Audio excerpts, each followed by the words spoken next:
Some planes take off but never reach their destination. Some accidents happen, and they leave behind not only wreckage but also questions. On the morning of November 30th, 2007, Turkey woke up to terrible news. An Atlasjet plane had crashed near Isparta. 57 people had lost their lives. But was this just an accident?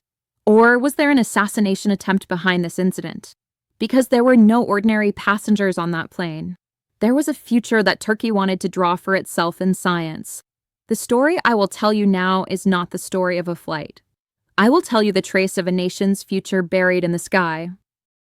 Date November 29th, 2007. Location Istanbul. It is late at night, but the city is still awake. Some windows are still lit. Some phones are still ringing. Some people think they will make it to the morning. At Istanbul Ataturk Airport, Atlasjet Flight number 4203 is getting ready for takeoff. The 50 passengers and 7 crew members that will go from Istanbul to Isparta have completed their preparations. A total of 57 people will not go down in history as just data, because 6 of the passengers on the plane were not ordinary passengers. They were the passengers of Turkey's greatest dream that was established with science. The plane's cabin lights were emitting a yellowish piece.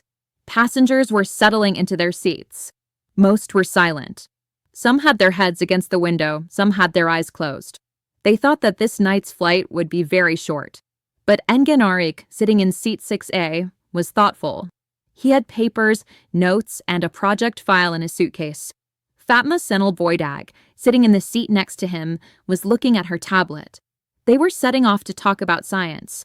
But they were not only carrying knowledge, they were also carrying hope. There were 57 people on this plane.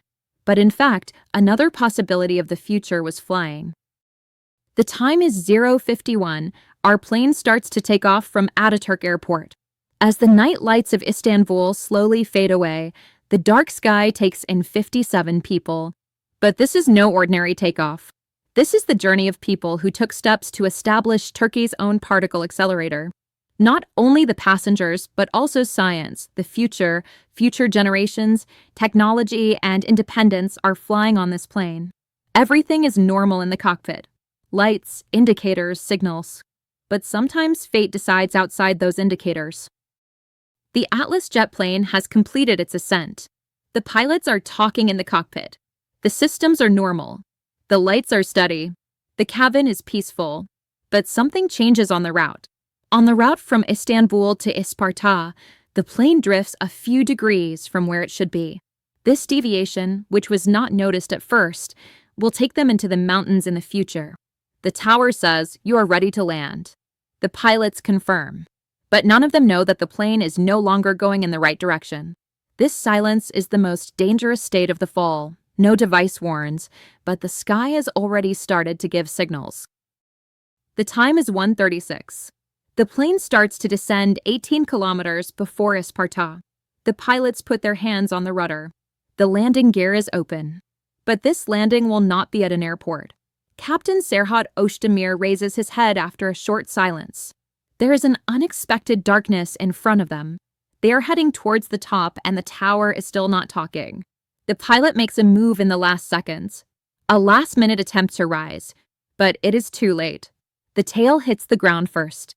Then the fuselage. Then the cabin splits in two. There is no sound. There is only the noise of the ground and the darkness of the night. The plane had crashed near Türbetepe between the villages of Küküren and Kilik. No signal was received after 1:36. Until the first light of the morning came, only those hills knew. And he couldn't tell anyone. The fuselage had split in two. The tail was on top of the hill, the fuselage 150 meters below. The cockpit had been torn off. Most of the passengers still had their seat belts on. On the ground weren't flowers, but luggage that had been opened. The scientists' notes were mixed with the soil, and the forest had swallowed in pain. Before the morning call to prayer, 2 shepherds from the village of Küküren saw the smoke still rising.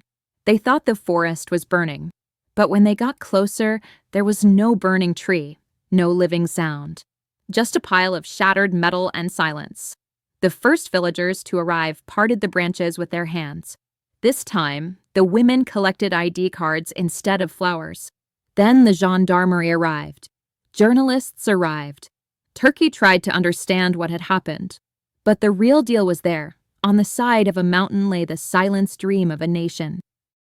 At 7:30 in the morning, breaking news started to appear on television. The subtitle said, "An Atlasjet passenger plane crashed near Isparta." At first, many people thought it was a crash in another city, because that plane was a small flight. It was between Istanbul and Isparta, a short distance. Then the passenger list was announced. And at that moment, the news stopped being news. Professor Engin Arık, Associate Professor Dr. Fatma Senel Boydag, and the team that was carrying out the project that would connect Turkey to CERN. They were all on the same plane. Suddenly, everyone fell silent. Because not only people, but also the future had burned on that plane. No one in Turkey wanted to believe the word coincidence that day. Because there were not only scientists on that plane, but also a call for science. The question was simple. Why were these people on the same plane? And more importantly, why was such an important group flying at night, on a scheduled plane, with inexperienced pilots, with faulty systems? The plan for this flight had changed at the last minute. Some passengers with T2 tickets had been directed to Atlasjet. Some seats had been changed to other names. There was a flight, but its explanation was lacking. And that lack was a scream that had fallen into silence. Professor Dr. Engin Arık was more than a physicist. He had studied at Boğaziçi University, worked at CERN, and led Turkey's dream of particle physics. But his real struggle was not to be an academic who solved equations, but to make science a national language. He was going to Isparta that day. He had scientists with him, projects in his bag, but a dream in his heart. That dream was for Turkey to establish its own particle accelerator. Engin Arık was not alone on that plane. There were people with him who thought like him, who dreamed like him. Fatma Senel Boydag, for example. She was a young academic who was preparing to lead Turkey in particle physics. Özcan Virkel Dogan, for example. She was still very young, but she had a bright future in theoretical physics. Engin Abat, Mehmet Yilmaz, and Sibel Weissel. They were all going to make presentations at that physics conference at Süleyman Demirel University. That plane was not carrying a research team, but actually a vision. For years, Turkey was a country that purchased and implemented technology from abroad. But some wanted to change that. Those scientists set out not just to conduct experiments, but to establish an idea. The Domestic Particle Accelerator project was one of the biggest steps taken for Turkey's scientific independence. This team was not going to just a conference, but to open the door to an era. The goal of the project was to make Turkey the central country in these giant studies, instead of confining Turkish scientists to laboratories abroad. And all of those documents, notes, formulas, and target dates were on the plane that crashed. A plane crashes, but sometimes it is not just grief that causes questions. The passengers were not the only ones who fell on this plane. Turkey's scientific breakthrough was cut off overnight, and it happened very quickly.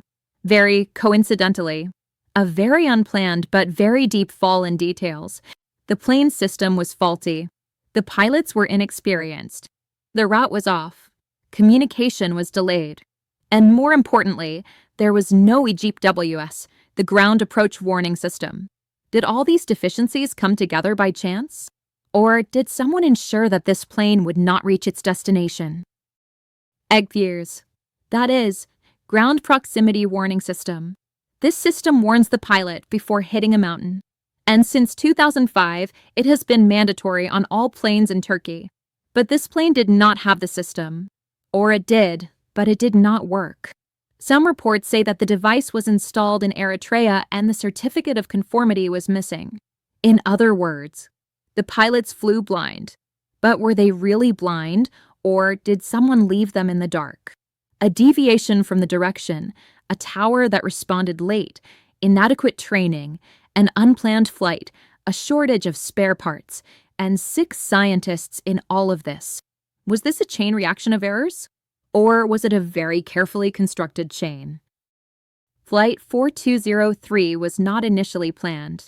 Some of the scientists were about to go on another flight. Some of them were forced to give up their T-2 tickets at the last minute. Some of their names were added to the flight list on the last day. This flight took off late. At 0:51 at night, sleeplessness, darkness, fatigue, and inexperience, all of them were on the same plane. The plane did not belong to Atlasjet. It was rented. The pilots belonged to World Focus Airlines. The maintenance records were incomplete. And there were 6 academics carrying high-tech equipment on the plane. Could this just be an unfortunate coincidence? Or was this a route planned from start to finish? Engin Arık and his team had a vision that would make Turkey not just a guest, but a partner at CERN. According to the plan, a particle accelerator facility would be built outside of Istanbul, and Turkey would be permanently integrated into the European Organization for Nuclear Research, CERN. But some major powers did not like this, because CERN was not just science. CERN meant strategy, national independence, and high technology. If Turkey built its own accelerator, it would no longer be just a consumer, but a playmaker. And this journey stopped at the top of the mountain on November 30th, 2007. One question remained. Was this just an accident, or was it a message? On the morning of November 30th, all the news bulletins had the same sentence: an Atlasjet plane crashed near Isparta, killing 57 people. After the accident, the first statement came from Atlasjet. Our systems were intact. Then the Civil Aviation Department made a statement. Weather conditions were suitable. Then the ministry spoke. The investigation is ongoing. What about the scientific community? Partner organizations abroad? The academic world? Most were silent. Those who spoke were careful, because the issue was not just an accident. The issue was that Turkey was suddenly silenced while trying to raise its voice in science. His name is Max Vermich. He is a Canadian aviation accident expert. He investigated the crash site. He investigated the plane and asked the following question at a press conference. If it was just pilot error, why were so many things wrong? The landing gear had been extended too early. The plane was not on the landing track. The route did not match the landing runway, and the cockpit crew had noticed it at the last second. According to Vermich, there was a technical fault here. The plane had been systematically misdirected. Either there was electronic interference or, worse, a deliberate override. After that press conference, some newspapers did not publish it. The case was opened in the Isparta High Criminal Court. World Focus Airlines executives, technicians, and pilot instructors were sitting in the defendant's chair. The charge, causing the death of more than one person through negligence. But these words did not describe the proton plans that Engin Arık was carrying. They did not explain the formulas in the notebook that Ibel Weissel left. They did not explain why Fatma Senel was on the same plane. The sentences were given but later reduced. Some were acquitted. Some of their crimes were spread over time. At that moment, there was only one sentence on everyone's mind. Have the real perpetrators really been tried? As the weeks passed after the accident, names were forgotten. News stories became scarce. Photographs of scientists were relegated to the back pages of newspapers. But some people vowed not to forget. A monumental tomb was built on Türbetepe at the top of the mountain in Isparta. Its name, the Hill of Skywalkers. There are 57 names on it. Some are unknown. Some are no longer even in science books. But a student, a parent, a researcher goes there every year. And not just a flower, they leave a notebook, a formula, a science article. Because some people know that plane crashes don't just leave debris. Sometimes the future is buried there too. Let's reiterate the problems with the plane that crashed that night. EGPWS was not working. The pilots were inexperienced. The flight plan had changed. There were scientists among the passengers. The plane was rented. Communication was delayed. The route was off. And the plane crashed into a hill. Could so many errors be coincidences? Or was this the very careful silence of an invisible order? Who gained from this accident? Which projects were shelved? Which countries were relieved? Which scientists could not speak again? This plane did not just land. A country's scientific breakthrough, a call, a possibility was silenced while flying. This wasn't just a flight. What happened that night wasn't just an accident, a night, a mountain, a mistake. This was a flight that told the story of Turkey's own scientific journey. These were the last lines of a physicist who wiped his glasses and took notes. These were the silent farewells of 6 academics who put their hopes in their bags. And if today someone is still asking, why, it means they are still alive. Because some planes don't crash, some passengers don't die, some ideas don't crash. And this documentary is not a reminder. This documentary is a promise. We will not forget. If you want to watch real stories like this or the unknowns of plane crashes, don't forget to subscribe to our channel. Stay with love. Stay with justice. Goodbye.